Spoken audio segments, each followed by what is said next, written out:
All right, garden friends. Well, I'm doing a little cleanup here in my summer garden here at the school. Kids are mostly out, although we did start summer school a little bit, so maybe I'll get some help. But you can see just 2 weeks away, the nutsedge has returned.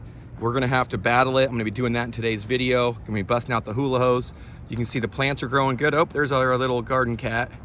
Scared her out of here, sorry friend. But we're gonna be doing a little bit of cleanup, and the necessary cleanup in the garden. Just gonna show you a little before images so we can get, so you can see kind of how it looks when it's after, when I'm done. But plants are growing wildly well, very, very healthy. Been having a little trouble with the tomatoes and the wind. It snapped a few of the strings, and so now I've been stringing them back up, get them to grow nice and tall, which they're starting to do right now. But yeah, some of them tried to fall over, so it's going to take a little bit of pruning, a little bit of harvesting, a little bit of tying today as well. So I got my work cut out for me. So let's get right to it. Hopefully we can get this garden cleaned up.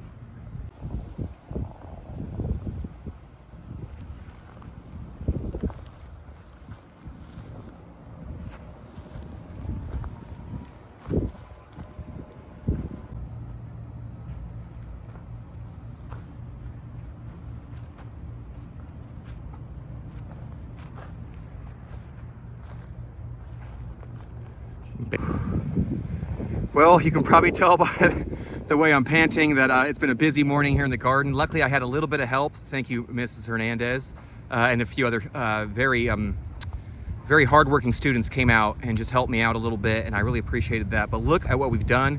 You can see the before and after. This is, I think I've been at it for about 2 hours, 2.5 hours, and you can see the amazing results. These were all filled in with weeds. Weeds were wall to wall from almost plant to plant. Some areas worse than others, as you can probably recall from the clip we just showed a little bit before this. But you can see our basil is now free of weeds, completely free of weeds. So we use the tools basically a hula hoe, which I guess I'll have to show you here in a little bit, perhaps. But we used an oscillating cultivator to get all the majority of the weeds, and we went in by hand, got the rest.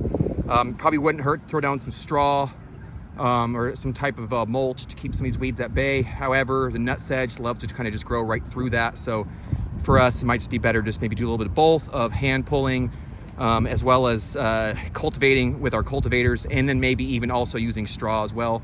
Our pumpkins are coming back. You remember from the clip before, those were covered in weeds. So everything's coming together. Even the walkways are now getting free. I got a few piles left. You can kind of look back at where we were. You can see this area was full of weeds. The walkway that I'm just standing on was packed full. We got the majority of those out. They're now going to crisp up in the sun. We'll rake them out and we'll level everything out. But you can see we've been working on getting these pathways in the rows, the inter rows, that space between the plants free of weeds. One big issue I got to work on right now is trellising these tomatoes. They're just getting so heavy that I have these posts about 14, 15 feet apart with strings, which was working really well until the winds came. And then I realized I should probably do what we did right here on all of them, and that's add another stake halfway through to support that, because you can see right here, this one's bowing out into the next row. So I'll be coming back later today. There's tons of strings on there holding it, but some of them broke.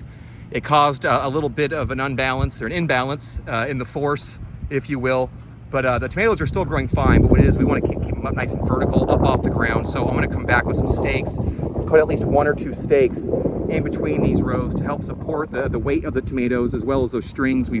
I've been starting to replace the sizzle twine, which we used before, which I thought was going to work great because it's biodegradable or whatever, but it was snapping in the wind, and then these were all having to get restrung. So now I've gone over to a stronger, still biodegradable cotton string, and it's holding strong so far, so good. So we'll keep an eye on that.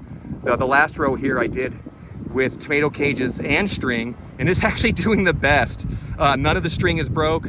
The tomatoes are directed upwards, and they're growing vertically very well. Some Wild Boar Farm tomatoes here, doing great. And so I feel like that so far is showing the most resiliency, and has taken the least amount of effort, whereas these ones I have to come back and keep stringing them up every week or so as they grow, which is fine, but it's if you're near your garden. But for me, I've been away for the past 2-3 weeks, so things are getting, as you saw with the weeds, things are getting out of hand. But for now, things are looking good. We're back on the mend here. We're on the upswing. I can come back, and we're going to do some harvesting a little later today. We're going to be filming a video out here with Green Acres Nursery and Supply, as well as recording an episode for the podcast, the Green Acres Garden Podcast, of which I am the host, which is totally fun. I love it. If you haven't listened, please check it out. It's on Spotify and everything else. What is it? Apple, and all the different streaming platforms for podcasts. You can find it, and that's the Green Acres Garden Podcast. And I just love talking plants, as you can see. But look at these bell peppers just coming along like crazy.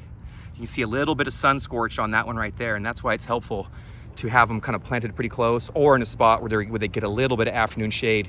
These ones really don't get that, so I have them planted pretty close to each other so they can hopefully protect one another. But that's it. You saw the before and after. Whew, that was hard work, but it was definitely worth it. Time to go home, get cleaned up, so I can come back and do some more work. But until next time, garden friends, happy gardening to you all. Please never stop growing.